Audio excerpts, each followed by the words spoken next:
Yo, what's good? What's going on, man? If you tuned into me, you tuned in to Dedication TV. It's your boy AC, though, man. Salute to y'all that checked out my blog that I did about Lauren and Jess Hilarious on the Breakfast Club. It's crazy. I did that blog basically just kind of doing a prediction of what I saw, what was going on with the Breakfast Club. This was way before Jess did her live. So literally like 24 hours, I do my blog. The next day, I see Jess went live overnight and she just crashed out completely. Completely. You know, she's throwing Charlemagne under the bus. She's talking about envy, the Breakfast Club, how uncomfortable she was, how at the beginning she didn't really fuck with Lauren. But then she started to like Lauren and figured out that Lauren wasn't the problem. It was just crazy. And I was just confused at like, okay, she's clearly upset about something, but what exactly is it that she's upset about? You know what I'm saying? And I'm listening to her. You know, she sounded like she was getting irritated by, Corey Holcomb, a lot of his comments, because he be going in on Jess. I ain't gonna hold you. He be going crazy on her. And a lot of the word on the streets, you know what I'm saying? Like the YouTube comments, the Instagram comments, I think that shit was really getting to her. And once she, it's crazy. They actually addressed it all on the radio at the Breakfast Club. And they did it in like 3 different segments. They did one where Jess pretty much doubled down on why she went live. Charlemagne and Envy gave their take. Then the second clip, they had Lauren actually come on there and she spoke her piece. And I thought it was very insightful, very insightful. But before we get to Lauren, Jess, I mean, for one, I don't agree with how Jess is handling this. Okay. To me, it comes off very immature and very unprofessional. I'm gonna tell you why. The Breakfast Club is owned or ran by iHeartRadio. This is a corporation, okay? They're about business. Fuck the personal shit. They're about business, okay? And they hired you to do a job, okay? You were hired out of many, many other contestants. I remember Jason Lee. They was talking about getting him on there. It was a lot of people. Claudia Jordan. They chose you, okay? Not even a month or two, you're gone because you got pregnant. So you're doing Zooms, you're doing all of this, and then in between you, not being on the show consistently, you weren't bringing really like anything substantially like groundbreaking to the platform. I'm just gonna be real. You were like a lot of those interviews, a lot of those moments, you were very dry. Your line of questioning was like you were like skating on thin ice. You had a moment with Sexy Red when she was like, I don't rock with you for shit that you said, maybe a joke or something you said. But I don't know, you didn't bring that raw talent, that comedic side. You know what I mean? I didn't get that. It was just like you were on the show and you were like really careful and you were like, a lot of your questioning, I don't know, it was just real basic. Like you ever see like an artist do an interview with like an up and coming like journalist or something like that, and they're asking like these broad ass questions, dumb ass questions, like, yeah, so what's your favorite song on the new album? Why did you pick the title? Like, you know what I mean? Like dry ass, regular, dumb ass questions. You know what I'm saying? Like nothing really like thought provoking. Not something that could challenge the guests, make them think like, damn, that was a good ass question. I'm not sure. Like. So it came off real amateurish. You know what I'm saying?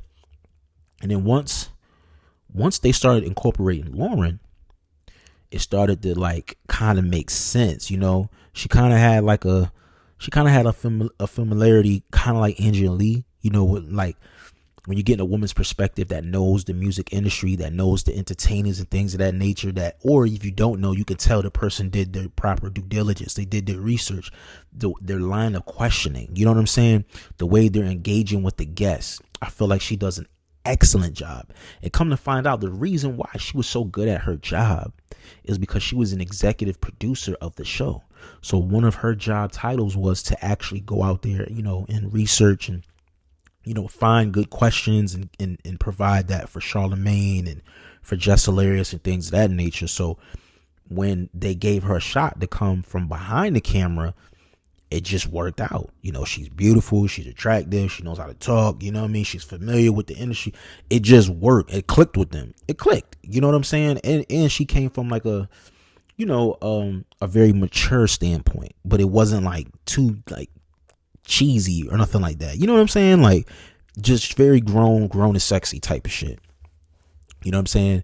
And when her and Jess would be on there together, it was like Jess would just look lost. You know what I'm saying? She would just look lost. And then they addressed, her live, and she was just like, yo, like you talk too much, like you over talk. And it was a moment, I guess Jess told her like shut the hell up or something like that. And Lauren didn't like that. She was like, yo, my mom don't even talk to me like that. You know what I'm saying? And it was just like, I respect the way Lauren handled it. You know what I mean? She was like, yo, I would check in with you and ask you how you doing. Is anything that I can do better? She said she even had a meeting with one of the executives in the back and addressed it Jess and was just like, yo, listen, what can I do to make this like a lot smoother? Because we can't be like going at it with each other on the live. You know what I mean? It doesn't look good. It doesn't sound good. And I think Jess was more so aggravated because she's getting outshined by somebody that she chose to come in and be the replacement while she was on maternity leave. Now, I did see a lot of people say, people got to have some compassion, for Jess because she's suffering postpartum depression and things of that nature, which could absolutely be true. Could very well be true. We do have to take that in consideration. She is a new mom and things of that nature, but it's still like, okay, you went live on Instagram. Okay. There really was no need for y'all to go on the radio, and then you're speaking the way that you're speaking. It's just like, I don't see them like renewing her contract, when it's time to renegotiate. Like I just see them kind of cutting ties. And her attitude and her demeanor was like, man, fuck that shit. I have more fun on the road. Like I'm doing shows. Like, I mean, if that's your bread and butter, cool. But you're on a syndicated show that's in plethora of states. You know what I'm saying? Your reach is like way broader than you getting on stage and doing stand-up comedy. And you're missing a big opportunity here, for brand endorsement deals and things of that nature. Like, I just feel like from a professional standpoint, Jess handled that very poorly. Very poorly. And if I'm a corporation or if I'm a business entity and I have a budget and I want to look for somebody to collaborate with, I'm thinking twice before I work with Jess. Like Jess comes off very like hostile, hard to work with. You know what I'm saying? And you don't want that type of stigma put on you. You know what I mean? Because that leads you to being blackballed and people don't want to work with you and people don't want to be with you. People don't want to be around you. You don't want that type of stigma. You're still fairly new. You're still new. And it's just like, I just didn't like it, bro. And then Charlemagne he wasn't adding anything. He's cracking jokes and trying to be funny. It's like, bro, this is a serious ass conversation. Like, this woman is saying that y'all not there for her. Like, y'all don't speak up for her. And, they're asking, like, what do you mean? Like, and he's like, yo, the narrative out here, like, the perception being painted of me, like, no, it's not for Envy and Charlemagne and Lauren to speak for you. It's for you to actually speak for yourself and step your game up, Jess. Take your career a little bit more seriously. Like, that's your show with Envy and Charlemagne. Like, act like it. You know what I'm saying? Act like it. Have you made any suggestions to bring any, Baltimore or Maryland or DC talent to bring them on the Breakfast Club? Like, you know what I'm saying? Like, you just got to be a little bit more sharper. You know what I mean? Like, yeah, you're a stand-up comedian, but that's not where it stops at. You should always be aiming for more and more.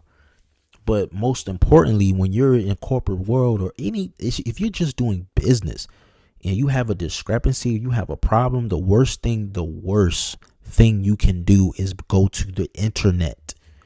To go to the internet to grieve and gripe about it and never have a conversation with the person you're talking about. I think that's very cowardly. It's very cowardly. It is. It's very immature and childish.